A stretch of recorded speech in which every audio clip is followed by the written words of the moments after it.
Welcome back to the Intel Extreme Masters here at Season 10 live from Cologne, Germany, as we get closer and closer to finding out who will be crowned the second Intel Extreme Masters of the new season. Joining me is the fantastic duo and now trio, the Oz-Brit combos. Good to have you both up on the desk again. It's good to be back, man. Yeah. you have a different hairstyle each day. Like yesterday was down, today is up. What's tomorrow? Well, I mean, it was down for the start of today at least, but I want to keep people guessing and try and change things up a little bit. Me and Pig can't really do that, sadly. It's either one way or the other. Well, you can shave it. I mean, we can shave it, but then it's going less and less hair each day. Yeah, it's different layers of shaving till you're bald and you can grow out your facial hair. The one thing you can do is you can take your glasses off and pretend like you're Clark Kent. That's neat. Superman. Might need to spend a bit of time in the gym first before I rip my shirt open. Yeah, it might be a little bit disappointing. No, Pig. It's time for Group B. We've completed with Group A, and we're going to be moving into Group B now. So as you can see here on screen, Group A is over. It's not fully updated on the graphic, but it is Sue in first place and MMA in second place. The two Koreans go through in first and second there. And now it's time to start the second half of the day. So the first match that we're going to be going into is Lilbow versus Fantasy. Innovation versus Rhett will not be played on this stream. It will be played at the exact same time. And then from here on out, we'll be going into the winners match, the lower bracket match, and then the elimination match to close up the evening. So let's start talking about our first match then that we have. We have Lilbow going up against Fantasy, a rematch of just a single week ago, Pig.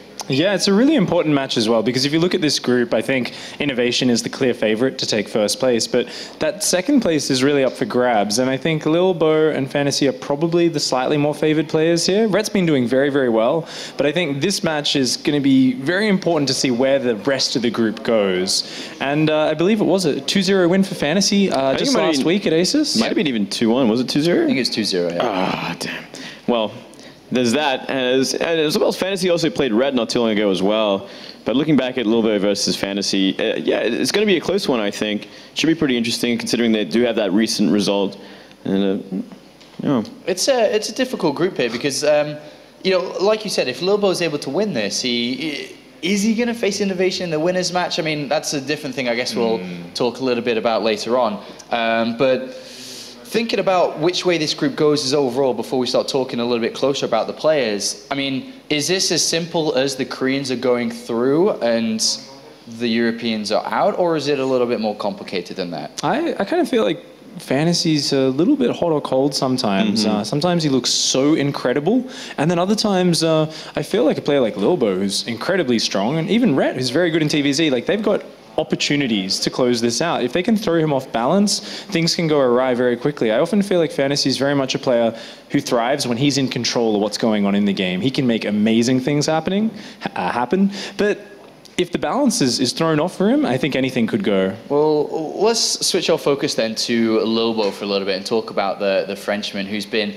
making waves in the international scene now. Every part of StarCraft, it's no longer just national competition for this guy. It's almost no longer European competition for this guy. It's kind of breached into the next level, which is where he's competing almost week in, week out now against a lot of these top-tier Koreans. Of course, he's the finalist of the most recent Premier League. And all of a sudden, almost feeling out of nowhere, this guy's shot to the top of the scene, Moonblade. Yeah, it seems to be happening with a lot of these French players recently, as well as Petit Drogo. I mean, you can even look at his road to qualifying here. He beat 4GG on the way, which is, you know, a great sort of result to have in this matchup, looking at this against another Korean player. And he's at the top of his game right now. He's a great opportunity.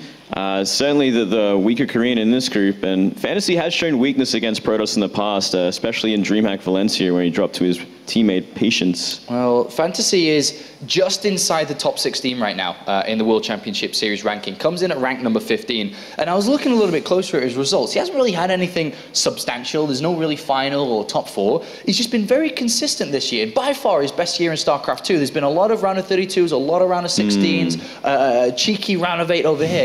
And he's actually built up enough points to push him in that top 16. I mean, Moonglade, you've been covering this guy a lot in the Korean leagues. Yeah, we see him now and then. He doesn't have that much success points, and he really isn't part of a pro league team, unfortunately. So we do see him in the individual leagues now and then.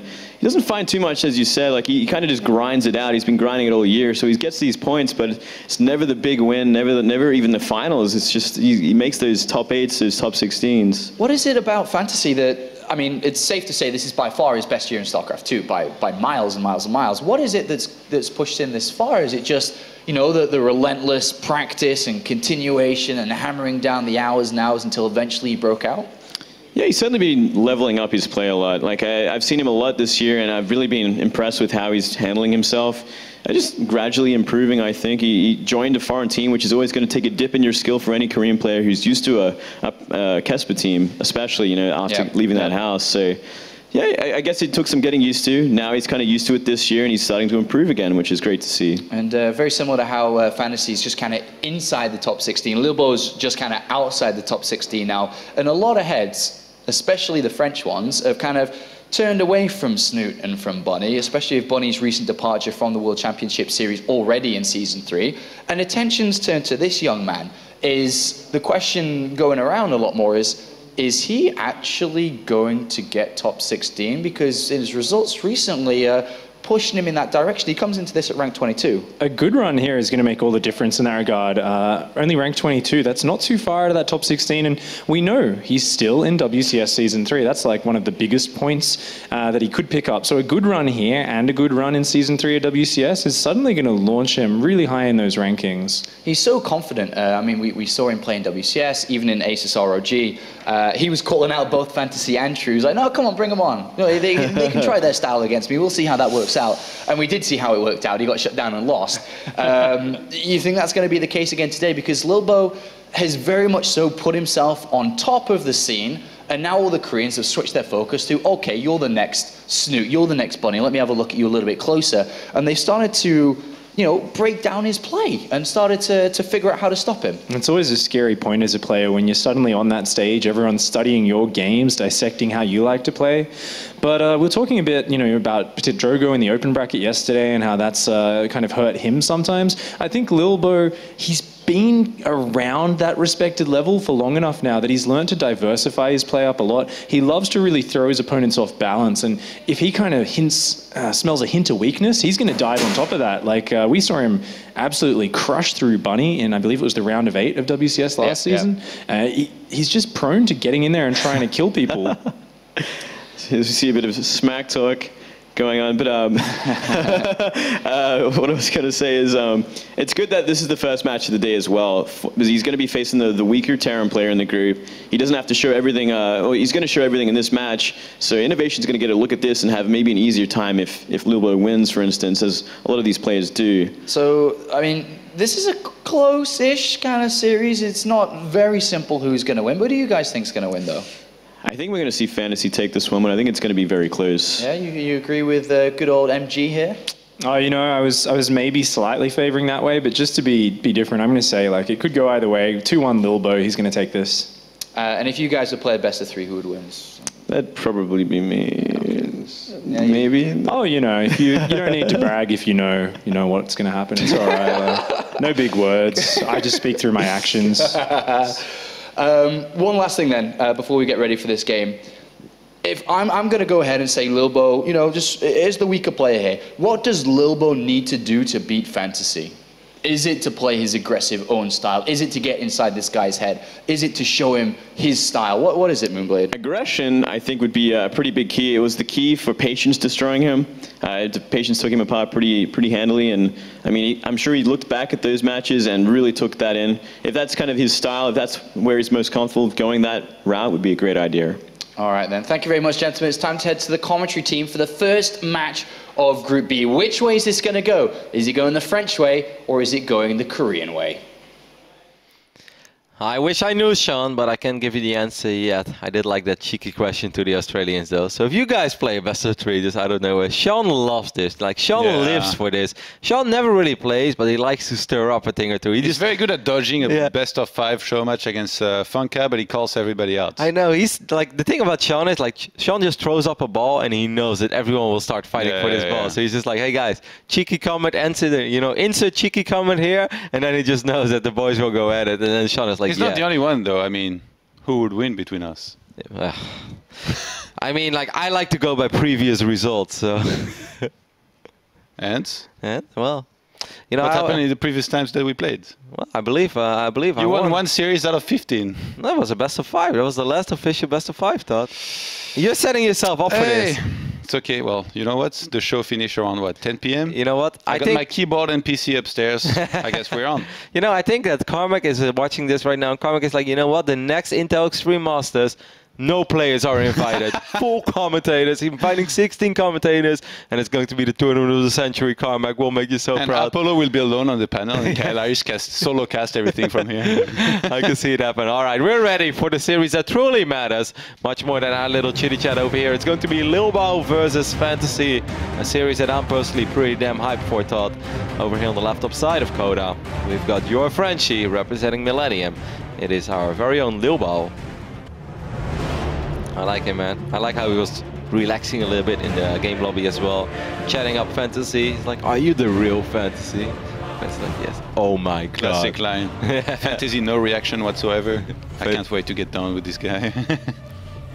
Probably what he thought. The best reaction for Fantasy would have been like, Lilbow who? It's like, not as like, are you real Lilbow? It's just like, who is Lilbow? On the right bottom side of Coda, we're of course looking at the main base of Dead Pixels Fantasy.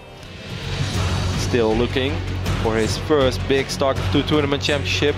This could be the one. It's not going to be easy with big players like Sue and Innovation, but Fantasy has, you know, taken maps of those players in the past, and he just needs everything to connect one time, one weekend.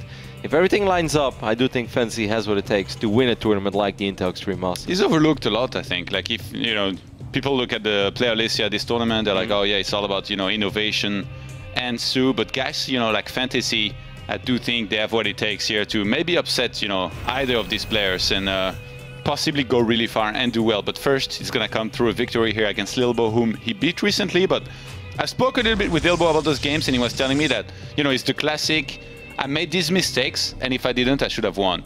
That's pretty much what he said. You know, map number 2, he was like, well, you know, I messed up a little bit. I was doing well for 15 minutes, but then I kind of derped and I lost. Map number 1, mis-executed my build and I lost. So this time he's looking to do better.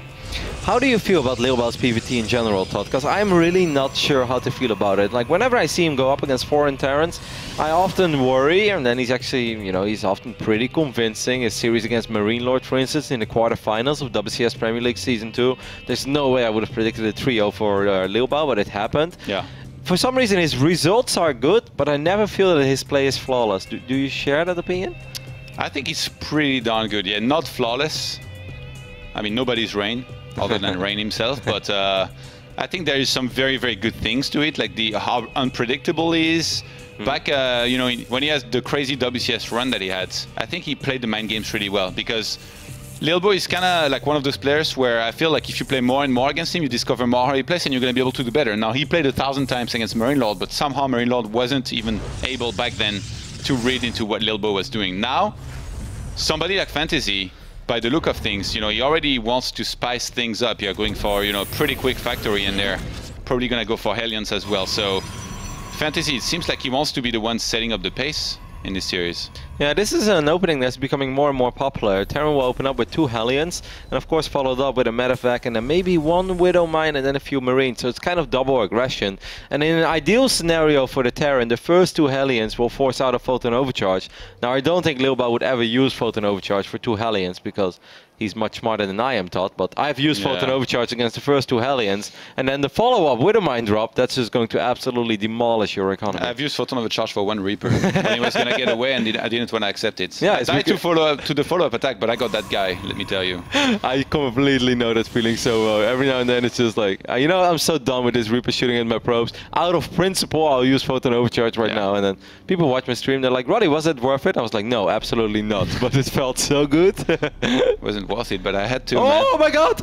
This is so bad for Lilbow. He's going to end up losing 4 or 5 workers over here. Well, how unfortunate. And uses the Photon Overcharge as well, but in the natural. So maybe this Hellion will still do a little bit of work. Yeah, already with 4 kills here in terms of probes for Fantasy. Oh my god. Lilbow trying to save as much as he can. He's just going to be the 4 kills, but when I say just 4, I mean, could have been 0 or 1 if this had been defended better. And he could have also, I think, saved the Photon Overcharge, but desperation, Dark Shrine here is going to go down, and it's going to have a lot of responsibility on its shoulders because it needs to do damage. 2 more Hellions will just be sent in now because the first 2 were so successful. You may as well give it a go. These Hellions will actually find this probe, or at least he should have seen that it moved out. I'm not sure if he actually Does he realize? Because that's actually one of the openers with which you're not going to have many scans, especially if he goes for the mules immediately. So there is a chance the DTs do a lot, but behind this, Medivac and double Widow Mine against no detection.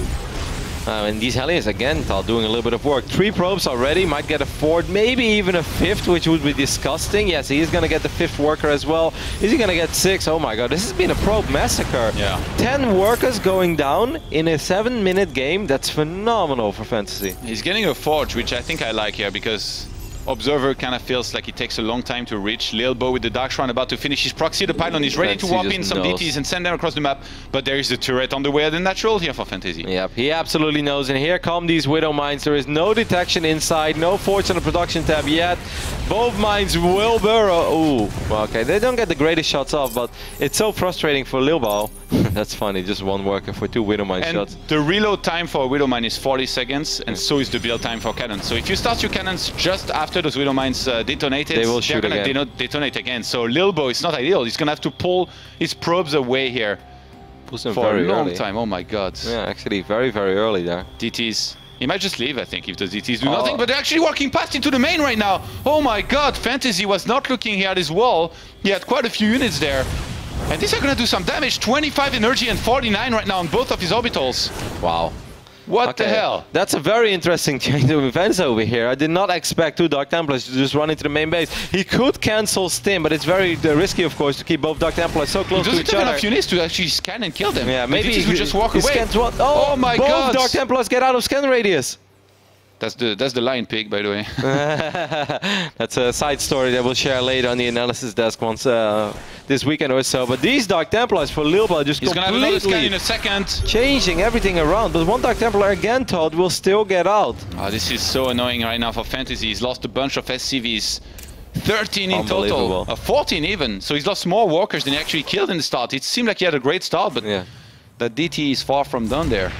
This is truly one of these games where you can say, when behind, go Dark Shrine. As Dark Shrine has just completely He went Dark Shrine before he was actually like properly behind. Even though he lost a few probes in the start, like it wasn't like, you know, that decisive. So maybe he anticipated that he was going to be more behind. He's just a genius, man. It was kind of like a Hail Mary play. It's just to send 2 Dark Templars in right now and hope for the best, because if nothing crazy happens in this game, I am in a world of trouble. Lilbow was completely aware of it. Normally you don't run 2 Dark Templars up a ramp where there is a turret, because you have no idea what's waiting for you, but there was almost no other way, so he just went for it. And he, man, did it turn out great. Yeah. Fantasy there, about to drop a Widow Mine in natural. The Robo is not finished yet, but with Photon Overcharge and the Mothership Core close by, there is a chance he kills that Widow Mine, which is already injured, before he actually lands and burrows. There we go. If this had been full hit points, would have burrowed on time, but not quite the case. And with Photon Overcharge already being up here on the natural, Fantasy, I don't think he can attack.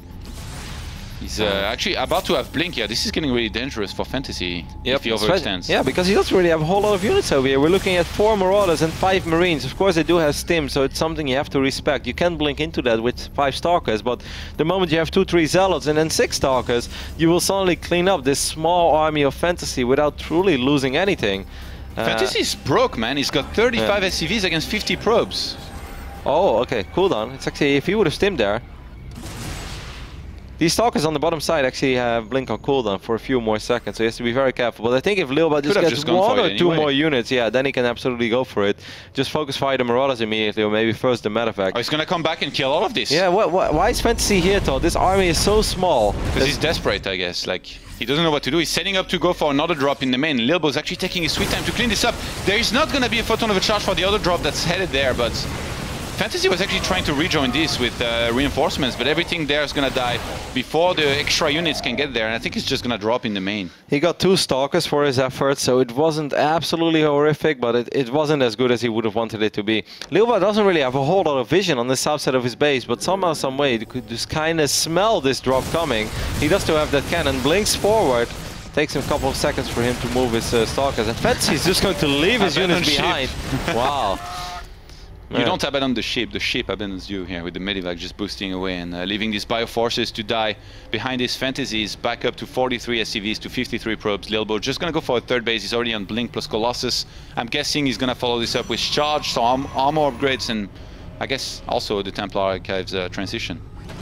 It's so difficult to play as you're a Terran player and you're down 15 to 20 workers against the Protoss in a certain phase in the game. Protoss has a cannon in the middle line, has Blink Stalkers. You want to make plays as a Terran, but you're asking yourself, what is the correct play over here? Because if I commit too much to a drop, he just blinks forward, I will lose even more units, I will be even further behind. I can't really attack straight up because there's a Photon Overcharge and maybe a Colossus waiting for me.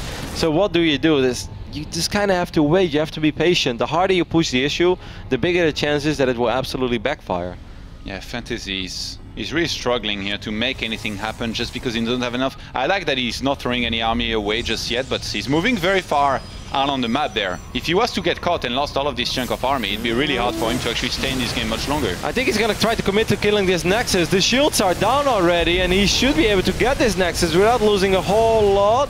He's, well, one Medivac will get picked up immediately, but that was actually pretty okay, because if Lilbow can just saturate that base without really losing anything, then would have pretty much been mission impossible for Fantasy. There is a pylon over here, but these Stalkers will get picked up almost immediately. 2 out of 3 will go down. Not a forward blink. Ah man, Fantasy really got the best of that. That couldn't have gone a whole lot better for him. Lilbow will probably still commit to the attack, and that's still going to be a very tricky hold for Fantasy, who has been supply blocked for the last 2 or 3 minutes. First at 94, then at 100, now at 110. But he might be able to hold that because he has a missile turret, a couple Widow Mines. Yeah, good snipe. Lilbow's, I don't think he wanted to attack there. You're exposed to some counter drops if you move out and go for the attack, so he's just gonna pull back fully knowing that no matter what, he's gonna have a third base a little bit earlier than Fantasy, and in this case we do have the third command center just finished, but he's not quite an orbital just yet. I think Fantasy, from there, he might just try to do, you know, some big drops in the main and attacks on the third base at the same time. That observer saw everything. Ooh, that's like the spy behind enemy lines. He has to be very careful right now because Lilbow could potentially wait for this and just receive it. Sometimes even hide a couple of Blink Stalkers on the north side of his main base, and the moment these Medivacs fly in... there's S pylons on the right hand side, spot that Medivac as well. And cannons going up in the main. It's so risky. Cannons, Roddy. It's so risky for Fantasy. The scan makes this even more obvious.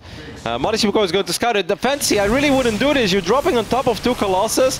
One Colossus takes quite a bit of damage immediately. All that Lilbow needs to do is just wipe in a couple of units. So far, Fantasy hasn't really killed a whole lot. He needs to bring forward and get those Medivacs, but right now Lilbow is killing the army on the ground. Fantasy actually gets away with a lot of those units, more than I thought. No idea what the Mothership Core was doing there. Say it, Todd. Say whose Mothership Core is it? It's Apollo Mothership Core. Alright, nice, for a change. For the first time in history, Todd has not called a Mothership Core that dies randomly a Roddy Mothership Core. It's okay, we'll make it the Apollo Mothership Core here from now, even though he doesn't play Protoss. Every now and then, I see Sean play a couple cheeky Protoss games here and there. Likes to squeeze in a random session if he has time. But he's the big boss now, Todd. It's hard to play a whole lot of StarCraft when you're the big boss. We're in charge of hiring all these nerds. Yeah. Fantasy is, I guess, he's kind of giving up with the attacks at this point. Like it's funny, like Terran versus Protoss, you feel like you have to attack, and even as Protoss, like you know the attack's coming, but at this point, like it's just not working out so far for Fantasy. Does he actually try? Oh my god, don't do it. I'm really, no. He missed the Stalkers? I thought Lilbow was gonna blink down and yeah, actually the worst move ever. What I'm really starting to get annoyed by is that Fantasy is flying around with 2-3 Medivacs that are relatively low on HP, especially this one red HP Medivac. It's been low forever, and he keeps picking up units in with it as well, which is really starting to trigger me, because like you're just asking for it to die with 6-7 Marines in top in it, maybe a Marauder. Precious cargo, Todd, that Fantasy cannot afford to lose right now, as he's not super rich. I really like Fantasy's production and base. Like it's beautiful overlay. Like you can tell he's on point with everything. You know, starting his upgrades, considering how far behind he was. He was 35 SCVs to 50 probes at some point. He really stayed in this game, not falling super far behind in supply, pumping out Vikings. The Nexus snipe was crucial, and he even got a couple Stalkers there, and he lost so little. Lost maybe 2-3 Marauders, 1 Medivac. But for a Nexus, delaying the Protoss economy for so much further. Otherwise, Lilbow's army would have just completely spiraled out of control. And that double eBay that Funka pointed out has really been working wonders for Fantasy as well, because he's actually ahead in upgrades, and any Terran would always sign up for the fact that they could potentially be ahead in upgrades against the Protoss. Yeah. Templar Archives finally starts, and that's the latest Templar Archives I've ever seen in this situation, I feel, and that's because Lilbow went for 7 Colossi already. 7 Oh my God. of them against currently 4 Vikings on the map. Yeah, then I actually think that Fantasy needs to start trading out a little bit of supplies soon. Whether it's a couple of Marines or a few Marauders, maybe a medevac less, but you need more Vikings. Because even if he maxes out right now, Todd, he's going to get a maximum amount of maybe 10 Vikings, and that's nowhere near enough. You're never going to kill 7 Colossus with 10 Vikings. Yeah. Not even if you split your Marauders like Maru. Do you think he can fight before Ghost, though, against this massive army here of Protoss? I think Fantasy needs to start recycling supply. I truly think you need more Vikings than that, otherwise you can't win. I guess he needs to drop though. Yeah. Like he can't really like send units forward and like kind of lose him. So he's gonna go for a 4 medivac drop there. At the moment, Lilbow is actually leaving his base, but he spots it with the Observer, which turns around there. No, it's on patrol, I think. Funka is observing the Observer right now. Huh? No, it's not. He chases. You're right. Yeah, Lilbow's observer placement has been very solid. He's putting it in different positions than I see a lot of Protoss put their observers, but for some reason he's seen pretty much everything and every single move out and every single potential drop. Oh, that Stalker revealed that Lilbow knew. What a traitor. Now the scan goes down. It's difficult to drop into this main base with Stalkers there, with Colossus nearby. I do like this though, because Fantasy's still showing that big army in the middle of the map. Lilbow left the main, and it's about to be dropped, so he's gonna be in trouble. He's gonna have to send back these Zealots and that Stalkers. Forge with +3 armor thought is actually gonna be cancelled. That's a pretty big cancel. No +3 armor for you just yet. Dark Templar being wiped in. Of course, Fantasy's gonna have to abandon this drop soon. And that big army on the right side of the map is moving closer. He has to be careful. Oh, that's a very annoying spot for Colossus to defend, but Lilbow is very good in general with that, protecting Colossus.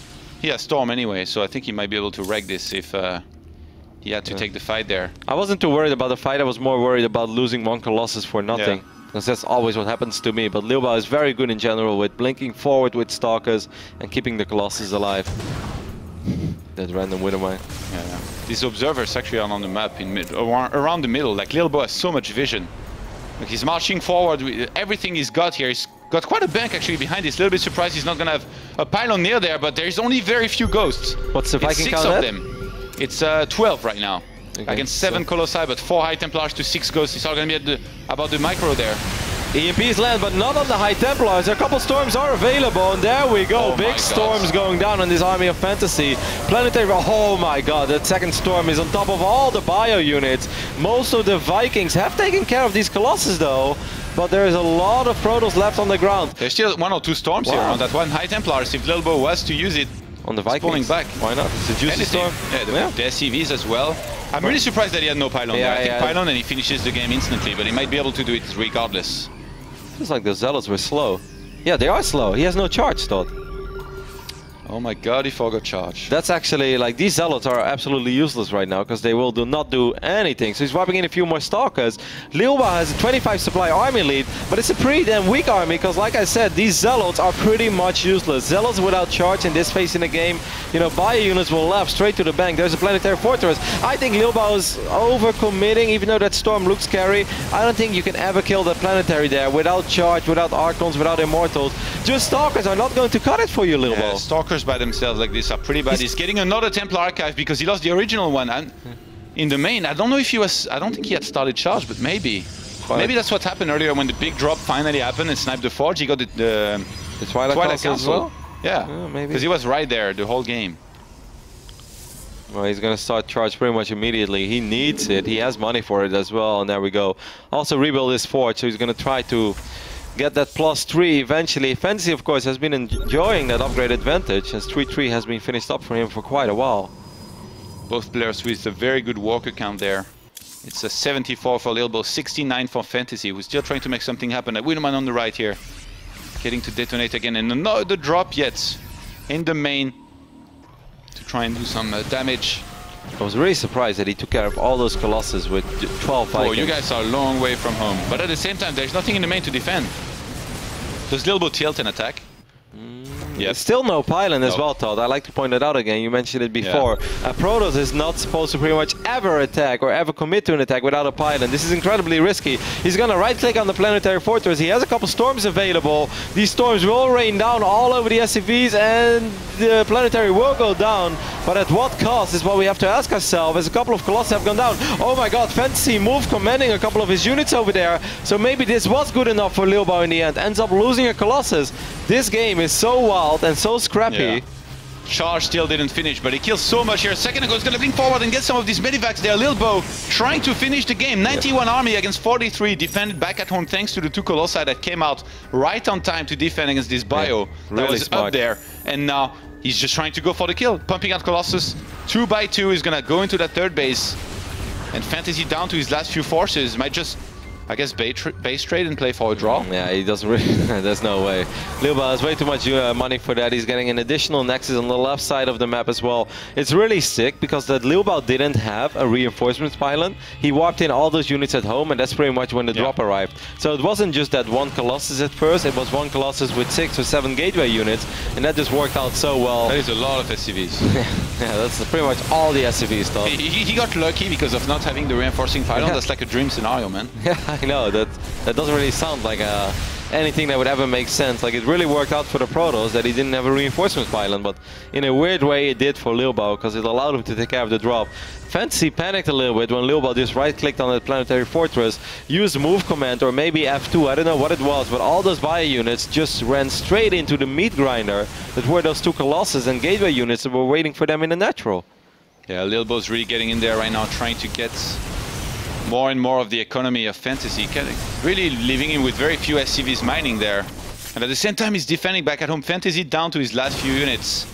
He's still trying to get that, I guess, draw, going for the Nexus. Sometimes as a Protoss player, these scenarios can get a little chaos though. Like, you know you're winning it, but at the same time you're like, oh my god, I just lost the Nexus. There's no way that he has money to really... You never know, man. Yeah, exactly. I've lost games where I was way more ahead than this. Than this? Yeah. No. No, I haven't lost. It was a draw. Okay. In this case, Lilbow will finish the remainder of the units here of Fantasy, and in the end, takes a sip of Red Bull, and he can be pretty happy with himself, because that was a very well-conducted game, I have to say. It was a wild game though, Todd. It had a little bit of everything, because it had a lot of scrappy moments. It looked like an absolute disaster at first for Lilbow. Lost 4 probes to the first 2 Hellions, lost 6 probes to the follow-up Hellions. Then the Widow Mines went down. You know, I think if I was Lilbow, Todd, I would have left 2 Widow Mines in my main base, no detection. And, you know, lost a lot of probes early on, just give up. But he went for the Hail Mary play, and those Dark Templars, they really turned things around for him. Will Fantasy have what it takes to bring this series back? We'll find out after this short break when we continue with game number 2. Welcome back, everyone, to the Intel Extreme Masters Day 2, live from Cologne, as we were just solidly live, as we're getting almost ready to hop into game number 2 between Lilbow and Fantasy. Todd, you know, game number 1, we watch a lot of PvT, play a lot of PvT. Most of my PvTs don't go that long, but you know, you watch it, and most games it's pretty straightforward, right? Like, either you defend the initial res very well, or you take a lot of damage, and then you either win or you lose. And sometimes mid game gets a little bit scrappy, but this game was scrappy pretty much from start to finish. Yeah, I'm a little bit surprised by the way both players played super aggressive. I feel like Lilbow is more of a Blink Stalker into Colossus kind of player rather than a Dark Shrine, attempt guy. And Fantasy even opening with such an aggressive opener with the Hellions. But in this case, yeah, it was like non-stop aggression with the first wave coming in from Fantasy, getting a few probes, 4 it was, and then behind this, a lot of SCVs died from those DTs, and in this case, Lilbow was very far ahead. Yeah, I do think it was an absolute Hail Mary play, though, because those Dark Templars need to do some serious work, and if they wouldn't have done it, well, the game would have pretty much ended right there.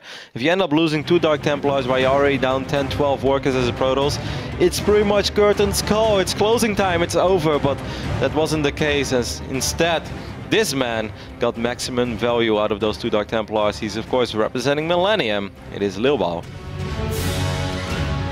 Very cheeky guy, some what a would cutie. say. He is, man. Like, Lilbow is such a good character. Like, he comes across maybe a little odd on camera, and I can guarantee you guys, he is a little odd, but he's a little odd in the right way. It's like, I never had any idea whether Lilbow liked me or not, and a certain point I was like, hey, how do you feel about me? He's like, you're pretty nice. I was like, okay, that's great, because I really couldn't tell whether you hated me or you actually liked me. Is there actually a single French player that's normal? Yeah, I think Daishi is a pretty normal guy. I guess on a weekday, yeah. Friday night turns into a monster, but that's a different story. Oh, Funka is like, hey, what about me? Well, he's definitely not normal. A little emo. Huh? Over here on the left side. Latest introduction ever. On Bridgehead, we're of course looking at the main base of the man that's representing that pixels. It's Fantasy. Production must have been confused. They're like, is the intro coming in? They were ready. And Lilbow actually going for a quick scout there for Fantasy as well. Both players want to see exactly what they're up against. And actually, Fantasy is going all the way around there. I had a little speech about Bridgehead yesterday, Todd, and I wonder if you feel the same way, but I really like this map. Like, at first I thought, well, oh my god, Blizzard, what are you doing? Double destructible rocks, this is going to be silly, but I gave it a fair shot, and I've actually played a lot of very enjoyable games on this match and on this map, and I've watched a couple of great games as well. How do you feel? Yeah, like at first I was like, what the hell? Like, you're like in a prison, like you're surrounded by walls, like where you were spawned and stuff. But the more you play, the more you kind of realize like all the possibilities that are out there in terms of timings, and even proxies in this case, which actually Fantasy is going to be using here in this game with the factory being proxied. Look at this, Lilbow as a cheeky probe out on the map. Maybe he's going to proxy too. Yeah, but only one gas though. Like what could it be if you went for a proxy? A 4-gate, Todd. 4-gate your way straight into Master League. Proxy Robo. Actually. You can go for this. A 4-gate, I don't know about that, man. Maybe just a 1-gate into some 3-gate pressure. Maybe he's been hanging out on Death Row stream a little bit and found some inspiration. I think you find different things on Death Row stream, Todd. You know all about that? That was a 4-gate joke, man. He used to do a lot of them. All right, so there is a proxy factory. Now something that some Terrans do is they build it a little bit closer to the rocks and then they float it into the main base, but that's not going to happen as Fantasy built it further away than that. Lilbow has not scouted this yet, and it's pretty much impossible for him to expect that this is going to be a proxy. He may think it's gas first because he didn't see a Reaper. Now this is not the best Reaper map out there, so that's not a huge shocker. Some Terrans like to go gasless fast expand, but of course, you know, taking game one into consideration, gas first is a very likely possibility. But gas first hits a lot quicker and a lot harder when it's proxied. I wonder, like, what is Lilbow gonna get? He gets 2 more gates.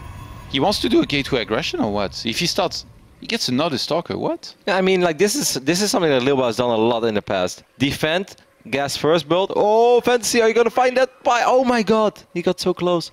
And this pylon can actually be super crucial because the moment that Lilbow will defend this initial aggression, if he doesn't take too much damage, he is going to counterattack immediately. Look at him chrono boosting warp gate technology as well, Todd. Wow, Fantasy, I can't believe he actually missed that here on the bottom left-hand side. I was so close. The vision just right outside. That poor guy. Super unfortunate. So I mean, but there is still a chance that this does a lot of damage because once again, gas first hits a lot harder when it's proxied, and this time it is proxied. Like normally you expect this at 6 minutes 20 seconds. That's the earliest, 6 minutes 30 seconds. Now it's 6 minutes and 10 seconds, but Photon Overcharge goes down immediately. Will the mine burrow though? I think it will. Yes, it will. That was so close. Oh my God. No, he wishes he had Hellions himself because then he could kill that. You saw Forge is gonna start. Oh, the Medevac's taking a lot of damage. Yeah, Lilbow's just gonna counter against this thought. I think he won't even care. He only lost 2 workers so far. He's gonna kill this Hellion, and now he's just gonna probably warp in aggressively already on the other side of the map. Mothership Core will see. That Widow Mine is about to reload, Roddy. Yeah, this time he's gonna get a good shot off. He should focus fire, right? Shoot it in the middle. Oh wow, Lilbow knows, man. He's been paying attention to the clock. He looked at the clock, yeah. Yep. And he's not gonna be able to start a cannon before the shot is made. Micro a little better though, no high ground vision over there for Lilbow. Ends up losing one of his first stocks immediately, and now I actually think that Fantasy is in a pretty reasonable position to defend this thought. Yeah, having spotted the gateways, he knew that this was gonna come, and Lilbow is still gonna commit. He's warping in some sentries across the map. Okay, to bust the bunker then I guess, but I'm not sure. Mine. Not sure if I like it. It's gonna blow up. This time, he's paying attention again. Well done by Lilbow. He's actually doing that very well. Still ends up losing a couple. Force field will go down. All of the SUVs are on the wrong side actually. If this bunker dies, then maybe there is a chance for Lilbow to make this work. But Lilbow is extremely committed to this, and I think that the Marine count thought is going to be high enough. There is no DPS in this Protoss army anymore, and Fantasy will hold, and with holding maybe even win the game, as he's going to kill this Mothership Core, and Lilbow is down to only 27 supply. Yeah, kills pretty much. Oh, the probe killed the Widowmine in the main. He was in range for the cannon to spot it. What a hero probe. But behind this, stuck on 3 gateways, what does Lilbow do? I guess he gets a bunch of units and he hopes that Fantasy moves out so he can force field and kill stuff, but there's already a Medivac. I think he's just going to try it one more time, Todd. He's going to wait for 2 more units and then he's just going to try that final bust. It's the desperation maneuver where you say everything or nothing, all in right now. A chip and a chair, Todd. A Zealot and a force field. He's going to give it his all. But against 2 bunkers and a Medivac and a couple SCVs, I just don't think this is ever going to work for our French Protoss. So he got a few SCV kills, but he needs to get about, I guess, 20 more because there's 28 SCVs for it to be worth it. And he's just going to get in there, try to run past that bunker there. Some SCVs are going to be pulled, and Fantasy will hold very easily. Yep, there is just no DPS in this Protoss army anymore. 1 Stalker or 2 Stalkers, and Lilbow knows it. GG is called. Fantasy will even things up with a pretty excellent hold in game number 2, where it started to look a little dicey after that first mine shot at a probe that went into the assimilator. That's, you know, always the dream scenario for a Protoss. You know, you see a mine, you're like, oh god, where's it gonna shoot? And then it shoots at one of your probes that goes into the assimilator, and you're like, victory. And then I think Lilbow just got a little overly excited, Todd, because there was one moment, I didn't point it out, but right when he started with his first 3 Stalkers, if you look at the mini-map, there was like blue dot, blue dot, blue dot, blue dot. He had a bunch of units scattered all over the place. Well, I think if he waits and he gets his units together, because there was no bunker at first, he could have gone some serious pressure with 5-6 units, and then I think he can break the ramp the first time and he wins. But the moment he ends up losing 1 Stalker, and then has to give up high ground vision, wait for the rest to arrive, he already alerted Fantasy about what's going on, and Fantasy was super well prepared from that point. The execution needs to be crisp with this kind of build. I really feel like as if you make one single wrong move here and there, like even with just defense, like losing a few too many units, or you show up, say, like 20 seconds too late, you've already lost. And in this case, I guess the build order of Fantasy definitely favored him here with the very quick aggression and Widow Mines being planted down the mineral lines before there was even a Forge or a Robo. But I mean, I do think that Lilbow kind of accounted on that all along, because he was chrono boosting Warp Gate. So he's like, if you want to be aggressive with gas first, that's fine. I will counterattack. And that's why I already said that this pylon in the left bottom side of the map was absolutely crucial, because it was pretty obvious that Lilbow was going to use that to warp in from that 3 gateway aggression. And he went for it, but like you said, the execution, it just wasn't there. That first Stalker died. The second Stalker died pretty quick as well. Yeah, Fantasy with... I don't think too many people expect like a player of this caliber to, you know, do this kind of build too much, but we've actually seen that from him in the past. Even Flash. I remember this one proxy that Flash did that did very well at the time against one of the top Protosses out there. So if you're able to really surprise somebody with something like this, I think that if you get a good start, you're really like propelling yourself in the mid game with a huge advantage. And as a Protoss, you need to make a drastic decision. Do I play super defensive and try and come back slowly, or do I go for an all-in? And in this case, well, he tried to go for an all-in, which didn't work at all. Nope. Perhaps a little bit rustled by that, as well as Lilbow knows that that could have gone a lot better. I also think that, for instance, if he has a pylon on the right top side of Fantasy's main base and he goes through the rocks, of course it takes a while to go through the rocks, but the moment you're into that main base, then there is no ramp anymore. And any sort of gateway aggression against a Terran that's not standing on top of a ramp is very tricky for Terran to deal with, because what is he going to do? Like drop 7 bunkers around his main base to, you know, keep Stalkers away and stuff? That would have been very frustrating, because whenever you open up gas first, Stim is long ways off. Either way, we are loaded into map number 3 that is going to be played on Cactus Valley. And we're looking at the main base of the runner-up of WCS Premier League Season 2. It's of course Millennium's Lilbow. Has a very beautiful keyboard, by the way. Yeah, Todd snapped a picture right before we hopped into the series. What's your Twitter account again, Todd? Is it Johan Merlo? Yeah. Do you know where he bought this keyboard, by the way? No. Because I think he was at WCS where he forgot his keyboard, and Funka lent him his keyboard. So he was like, I'm going to buy the same keyboard as Funka. So he went online and looked for it, and he was like, there is a pink version of it. I'm buying it right now. I think it looks great. I would like it as well, using a pink keyboard. It shows that you have a lot of character and heart, though. Definitely. Looking at the main base right now of that Pixel's very own Fantasy, who's still looking for his first big tournament title slash victory slash championship in his StarCraft 2 career. Apollo went on a couple times about how this is by far and away Fantasy's best year in StarCraft 2. And of course, you know, result-wise and prize money-wise, you gotta agree with that. But I feel in the past, there have often been a lot of fans that have been very vocal about how good Fantasy may have been on that moment. But of course, he didn't just really have a whole lot of opportunity to show it. Because if you're the manager of SKT and you're like, well, you know, we can send out back then Rain or Sue, or, you know, Innovation, Parting back then, or Dream, or shall we send Fantasy to Finland? Like, well, then the choice is often easily made. You're like, well, let's go with the guys that have already won 7 tournaments. So it was very hard for Fantasy, I think, to show how good he truly was. And that's probably one of the main reasons why he joined a foreign team. Because he's like, okay, enough is enough, you know, like it's great being part of SKT and I'll get great practice over here, but what's all this great practice good for if the only thing I'm playing in is Pro League? No matter how prestigious it might be, you want to compete in those Intel Extreme Master tournaments. You know, you want to travel around the world. That's what he wanted, and I feel like Dead Pixels really gave him a good chance of doing just that here. And he's been traveling a lot since. Yeah, a couple DreamHacks here and there. He's definitely been all over the place. We'll see how this tournament goes for him. This group is very stacked, as Red has been playing very solid over the last few weeks, especially yesterday. Red looked very good. And of course, we've got another Titan in this group. That is Fantasy's previous teammate, Innovation. 3 racks opening after CC first on the low ground. Cool. Very old school over here by Fantasy. Very, very European high master Terran leatherish, I would say. It's actually like usually you get the second orbital before you start the third barracks, I feel a lot of the time. So in going for that quicker third racks, I feel like he's going to be pumping out a lot of Marines no matter what, and maybe trying to be aggressive there. You know, okay, Stargate is going to be the opening tech choice for Lilbow. It's a very quick Stargate as well, pretty much as quick as they come if you also drop a Nexus and have a Mothership Core. So you open up with pretty quick double gas.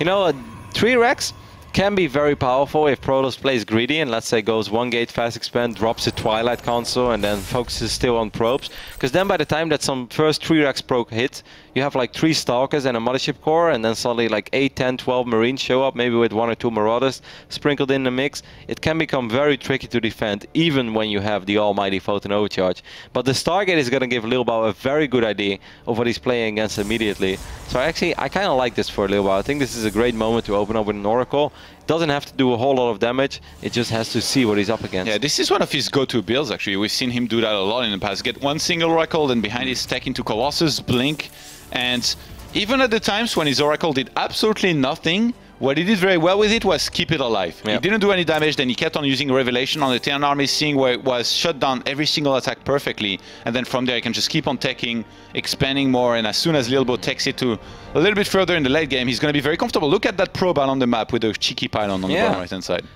Well, what do you think he's going to do over there? He's getting Phoenix. Phoenix, okay.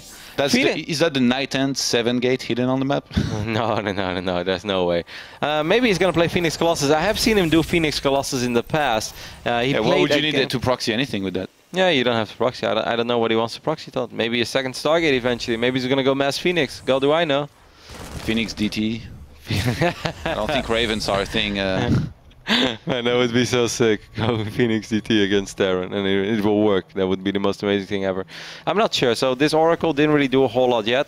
Maybe it's just a single Phoenix to take care of, you know, of medevacs that are hovering right next to the main base. Lilbow does that sometimes though. Like he drops a pylon like this and like never uses it. He's like, we're gonna test the soundproofing here of the arena. Like, no, nothing. So far, this Oracle has indeed killed absolutely nothing, but it does keep the Marines at bay for now, and it gives Lilbow a good idea of when the factory is going to be built, when the first medevacs will be out, etc., etc. Imagine he hides like double forge. That would be sick. Does he see the Twilight? Yeah, he does. It's right on the edge of the dotted line. The dotted line that our very own caster, Pig, has just discovered today. It's over for him now. Every time there's going to be a scan, it's going to be a pig scan. So for the people at home wondering what the hell are Ton already talking about, earlier today there was a game between a Terran and a Zerg. I think it was Hero Marine and Sue. And Hero Marine threw down a scan, and you see the dotted line of the scan. And the spire is like, you know, half... you know, it's hard to say distance in StarCraft, but let's say, you know, yeah, about that far outside of the dotted line of the scan radius. And then I'm watching the game with Pig, and Pig is like, come on, Funka, show me if he saw it or not. And I look at him and I think he's trolling. I was like, what do you mean? He's like, well, I want to know if Hero Marine saw the Spire. I was like, no, of course not. The Spire was like miles away from the dotted line. He's like, what dotted line? I was like, Pig, when they scan, there's a dotted line. You're trolling me, right? And Apollo is just like, you're trolling us. He's like, no. He's like, is there a dotted line? And we're just like, oh my god, we're losing it. He's like, never knew. And then we showed it and then we just kept pointing out. He's like, yeah, you guys are right. There is a dotted line. There you go, guys. You're a foreign pro gamer, Pig. WCS Season 1, round of 16. Did not know that Scan Radius has a dotted line.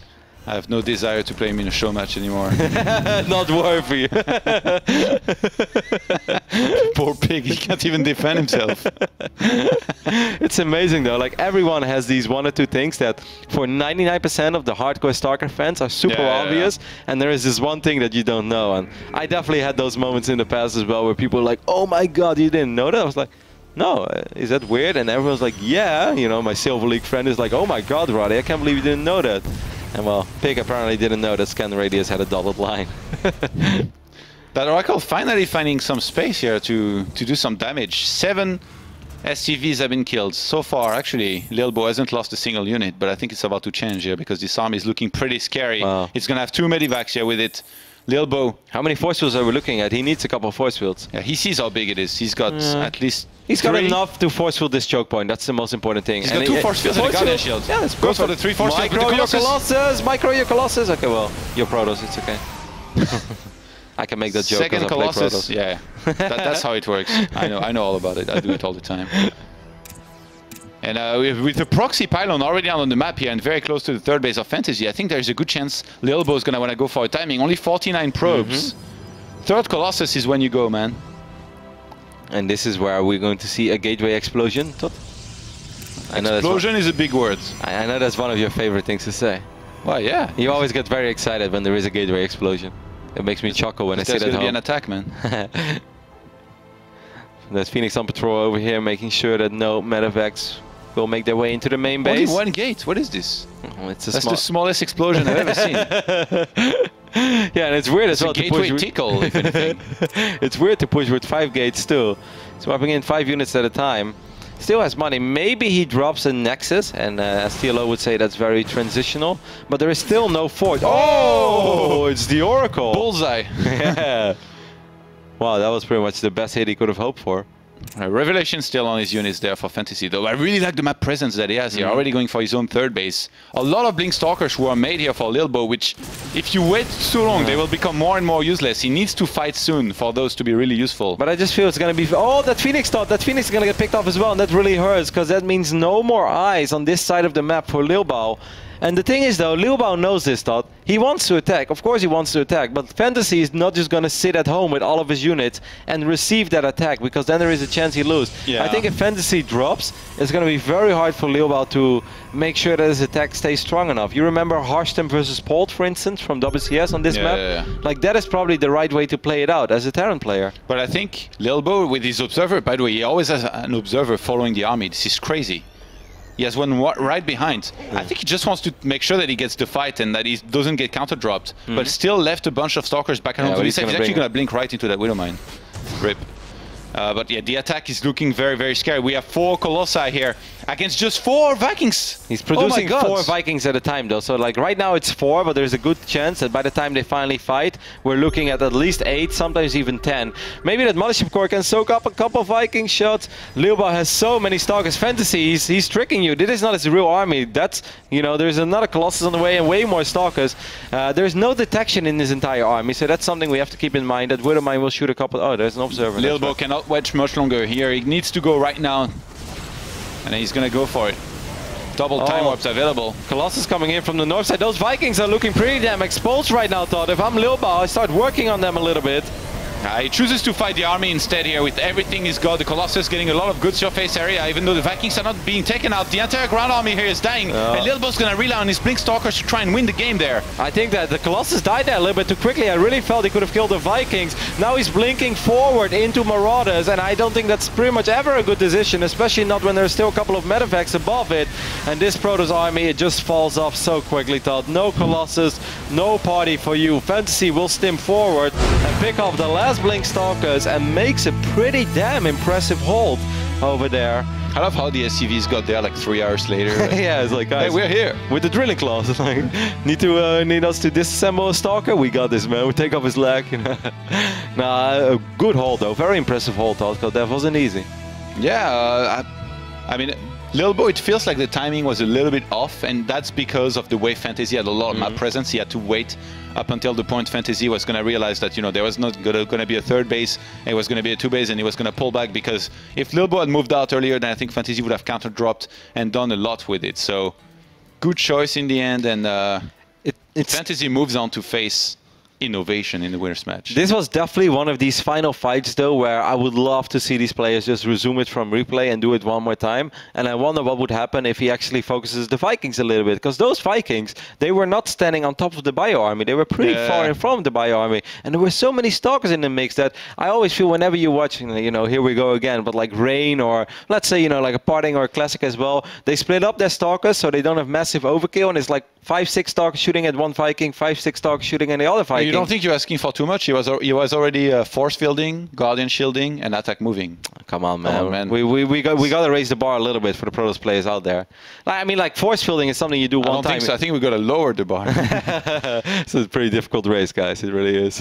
Guardian shield autocast. I do think those Vikings were a little bit exposed, and that's, you know, that's my opinion, because you know, if you don't touch them, then you have to kill everything on the ground so quickly, because if you don't and the Colossus die, you see it, the rest of the army is like, yeah, it looks like you have 20 units left, but all 20 units, they will barely kill a single Marauder. You know, if those Marauders are being healed up, you need Colossus there. It's just so important. Yeah, when he moved out, it looked like he was going to be able to do well too, but like as you said, Vikings were coming out 4x4, so it got more difficult. It looks at like, you know, by the time the push starts, it's like he only has 4 Vikings, and then there's 4 more popping, and there are 4 more on the way. By the time they actually fight, I think it was roughly 10-ish Vikings that were fighting. Which is enough, I think. Yeah, well, how many Colossus were we looking at? 4? 4. I think 3 on the south side and 1 came in from the north side. It was pretty cool how this one guy, by the way, like we didn't mention it because there was too much happening, but that fight went down, and then this one Colossus came in via the north side, and Solid just shot down like 2 lasers from the high ground. Like, started shooting immediately. He didn't waste any time, man.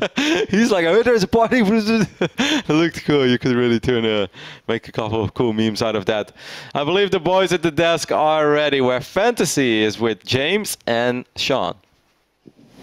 I personally prefer Sean and James, but James and Sean works as well. Welcome here, Pig. Congratulations, Fantasy. GG there.